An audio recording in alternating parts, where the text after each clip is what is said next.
Yo, how's it going, everybody? Welcome back to the channel. So, as we know, the UFC has new blood that is coming up, ladies and gentlemen. The modern era is kind of headed towards its exit. We are going to see a lot of fighters that were pop in this last couple of years pretty much retire within the next 2 years, in my honest opinion.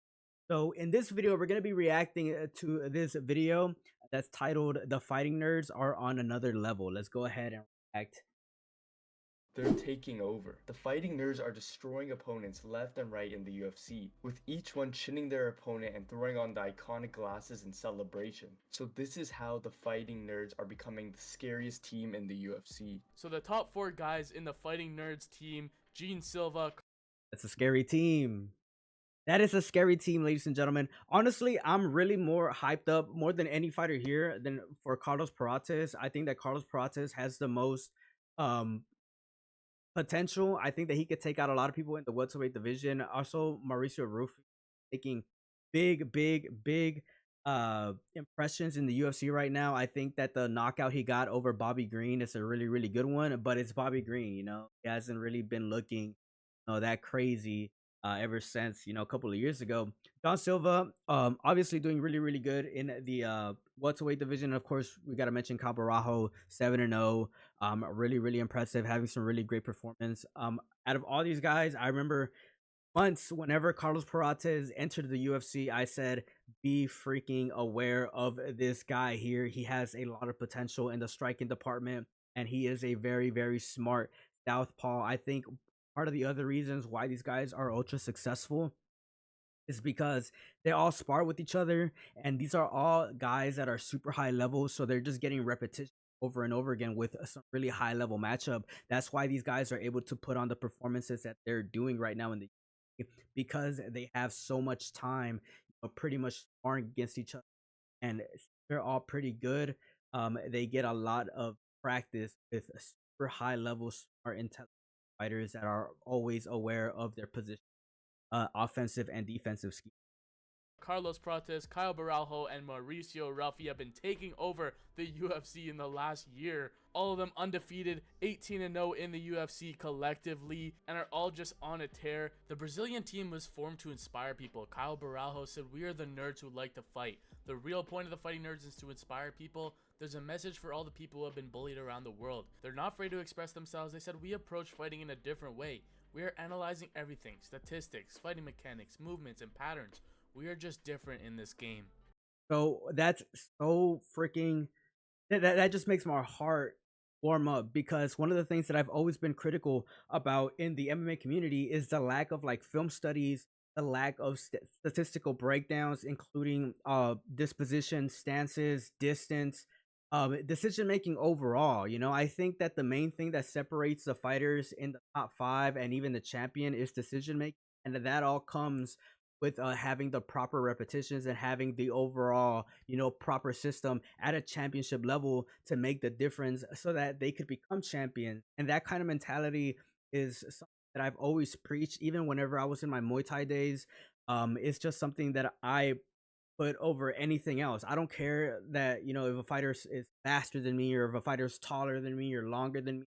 There's always a positional advantage, to some degree. You just have to look for them. So this is something that they're saying that's really heartwarming for me, and this is a good direction for the overall perspective of the UFC. For John Silva, this guy comes off as like this super crazy dude. I mean, we've seen him have these press conferences where he has his moments with Bryce Mitchell, and he just looks like a freaking animal, but really get to know him. Sharp, smart dude. Gene Silva destroying Melsik Baghdasaryan a couple weeks ago. Recently, just a couple days ago, Mauricio Rufy putting on a knockout of the year contender against King Green with a wild spinning wheel kick.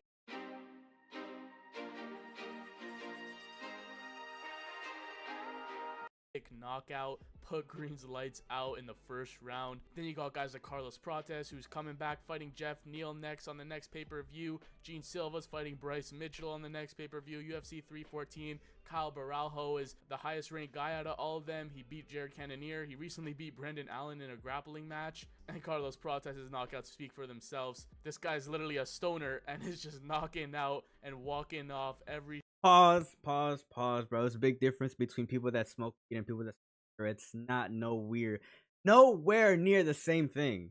Wanted to make that very, very clear. Single opponent like Li Jingliang and Neil Magny. He's ranked 13th in the welterweight division, while Gene Silva and Ruffy are still unranked. But that's not going to be for long, especially if they win their next fights. Gene Silva beating Bryce Mitchell, Mauricio Ruffy just called out Beneil Dariush. I think that Ruffy beating Bobby Green does get him right.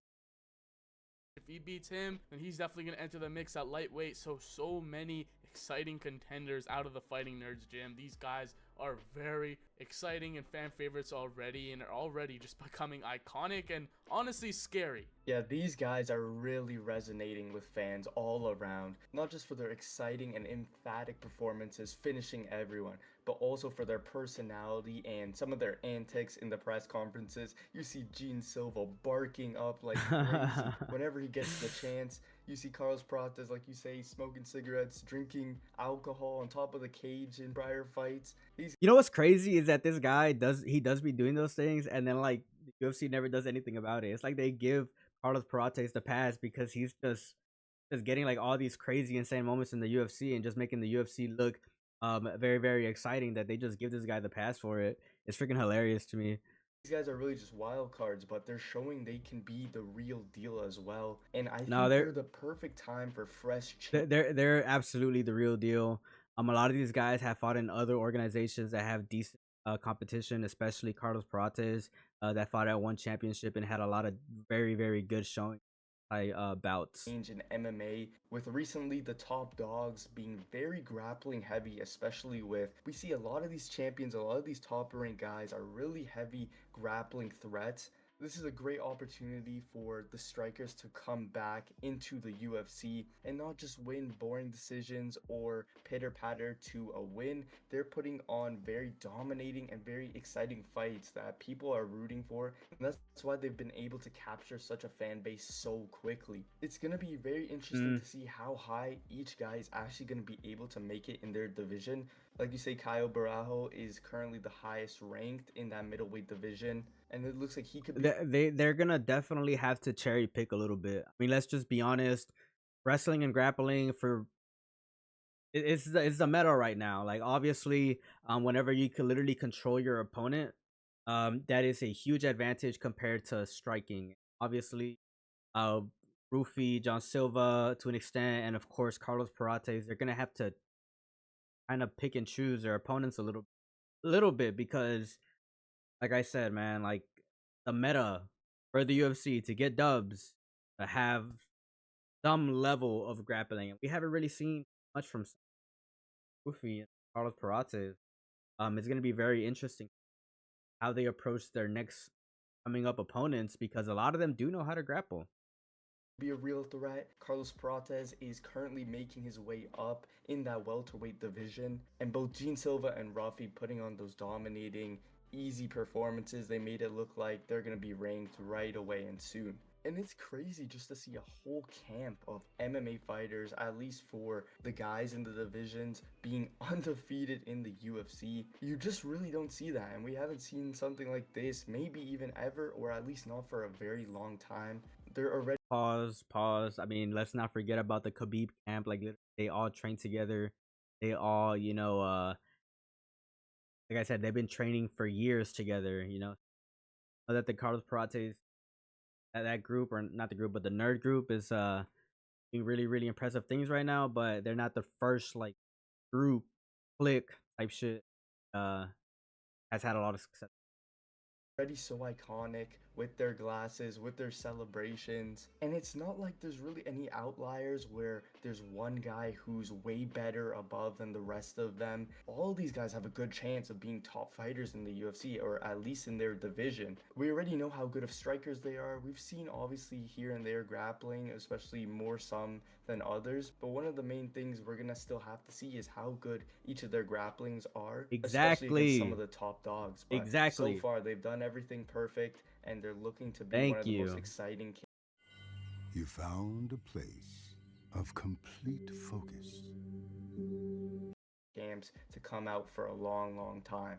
Yeah, I'm really looking forward to seeing where their ceiling actually lies, because these guys have everything. They have the skills, they could talk, they have the personality. If I'm being honest, the two guys with the highest ceiling here, Alvarajo, number one, and John Silva. And at the same time, these are the last guys you want to be in the octagon with. These are the last guys you want to see next to your name with the verses, because these guys are on a tear. They're undefeated in the UFC, these four specifically, and each of them are so different, but are all individually just nightmares. As Carlos Prates' nickname presents, his striking is some of the best we've seen. Last year in 2024, he had 4 knockoff KOs against some decent guys. Trevin Giles, Li Jingliang, Neil Magny, just completely put a clinic on everyone, just walking off. Then you got Gene Silva, who's an absolute dog, smiling and laughing while beating his opponents. Beat guys like Drew Dober, Charles Jourdain with a nasty uppercut, dropping guys. Now he's set to fight Bryce Mitchell. We know that one's gonna be fireworks. Now Prates is This is gonna be John Silva's best in the UFC. If you could get through Bryce Mitchell, say whatever you want to say about Bryce Mitchell. He's a freaking Nazi. I understand. Dude defended Hitler in front of the entire freaking world. Say whatever you want to say about that guy. That dude could scrap. He could scrap. Bryce Mitchell is up there for a reason. He's kind of like the freaking troll at the bridge. You know, if you could get through this troll, you know, they're gonna obviously give you really good opponents after. But a win over Bryce Mitchell, really, really good win. Of course, for Carlos Parates as well. His next opponent's a guy, obviously, in his welterweight division, has some very, very good performance. Almost at the same position as Bryce Mitchell, where he's that troll that if you could get through, you know, you're looking pretty good in that division as well. set to be fighting Jeff Neal. Prates in there, I feel like that's definitely gonna be interesting. We really don't know where his wrestling is at per se. He's mostly been striking with everyone and it's been working great. A guy like Kyle Baralho is a lot more well-rounded. We've seen him mix everything up. He almost finished Jared Cannonier. I don't know how that fight didn't get stopped, but he was putting the beats on Jared and pretty much just ended winning a masterclass. Stopped Paul Craig, beat Abu Smagomedov, and then Mauricio Ruffy. One Shot definitely is a great nickname for him, as he completely one-shotted Bobby Green in that. It's Bobby Green. 38 years old in the lightweight division is ancient. That's like beyond ancient. That's like grandpa, great grandpa in the lightweight division. Bobby Green, 38 years old at lightweight. I think Rufi got a good win over Bobby Green. I mean, Bobby Green's still pretty good. He's up there for a reason, still a professional. But he needs to have a good win over a much more solid opponent, much more solid than Bobby Green. But he's up there. He's on his way there. That fight, he has that lay on his feet stance, very measured approach, feinting, and getting you thinking there. He did go the distance on the John Jones versus Stipe undercard against James Lontot, which he ended up getting cut from the UFC, and Ruffy did look to slow down a little bit, so maybe that could be a weakness in his game that we've seen. But even in that fight, he was throwing no-look left hooks, and he definitely has potential against a lot of these guys. So far, they're not the most tested, but the future is definitely looking bright. Yeah, most definitely. It's very early to say what these guys are actually going to be able to accomplish. Kyle Barajo is currently the most tested one, and we've at least seen what he's able to do against a very high-level guy like Jerry Cannonier, who's just coming off of a win himself. And we know he can at least be in that very high contention range for the middleweight division. The most other guys, potential. still, we're going to have to see more of them. But the camp has actually come out and said that Mauricio Ruffy is the best one out of them all. They've mentioned that. They've said that. I don't think so. I think that Ruffy's probably like the third best based on what we've seen so far. I think the most talented one out of all of them is obviously Kyle Barajo, because he's literally beating high level opponents. Until we see Ruffy's start beating like fighters like Mateusz Gamrot, fighters like Neil Dariush, guys that have like that other aspect in MMA, then we could be like, okay, Mauricio Ruffy has really great potential. He needs to get a win over a very, very solid grappler, or at least a grappler that has above average, like Mateusz Gamrot or someone like Dariush, who has a lot of really, really good moments in the UFC, as well as having above average. So then, I think that it's still pretty clear whoever is the most, I guess, potential in terms of potential, Kyle Barajo. We're going to have to see. It's still way too early to tell. but putting out Bobby Green like that early is a great start. Like you said, maybe he might have some weakness we're yet to see, like him gassing out potentially, but Gene Silva is definitely next to be tested though. With Bryce Mitchell, a ranked guy, decent kind of gatekeeper level esque. If he's able to get past him Exactly. fairly easily, he's Yes. definitely going to shoot up in the featherweight division. And with Ilya Taporia now gone, he's going to be able to at least contend in maybe even the top 5 range, I'd say. So it's definitely way too early to say for sure what these guys are destined for, what we can expect to see out of the camp. It's not like all of a sudden all 4 of them are going to be champion or something like that. But it's early. They're showing great signs of finishing opponents they are supposed to finish, and even some tough guys as well. That's what you want to see from hyped up prospects. And coming up is definitely going to be their first Oh, there you real go. tests for most of them. Yeah, and what makes these guys so special as well, and why they're such fan favorites, they don't just go out there looking to just win or to just do enough. They're going out there to maul everyone, and the whole shtick is just relatable. They're just a bunch of goofy guys. Gene Silva is just a wild man, and it's just fun to see their rise. A lot of potential there, and one of the craziest come ups that we're seeing a whole. I mean, and they're playing like, I mean, let's just be honest. They're playing the whole gimmick game that has pretty much transpired ever since Conor McGregor came into the UFC. Like, point, if you want to have like these bigger fights, you have to have fans behind you to support you. You have to fall into some sort of. So they're all working together to create that, and it's working out. They're getting really big fights really, really quick in the UFC. Team of 4 top guys, 4 guys that are making a huge run in the UFC pretty much out of nowhere, all rising together, climbing up the ranks, and so far undefeated in the UFC, at least these 4, and are just on a tear, running through every opponent. If they continue to do this, if they continue to go on the run they're going on, and each guy, let's say Gene Silva beats Bryce Mitchell, let's say Carlos Prates beats Jeff Neal, Kyle Baralho can maybe fight for a title eliminator at the middleweight division. If they just keep this momentum going, it's gonna be an insane thing to see, and these guys are definitely up there right now for one of the scariest teams we've ever seen come into the UFC, all doing it together, all at the same time, all coming up through their own divisions respectively, 4 different divisions: featherweight, lightweight, welterweight, and middleweight. It's just insane to see, and I'm definitely interested to see what goes down in the future for all these guys. But let us know your thoughts in the comments down below on the Fighting Nerds. 100%. My opinion on the Fighting Nerds is that they're doing a lot of big things right now.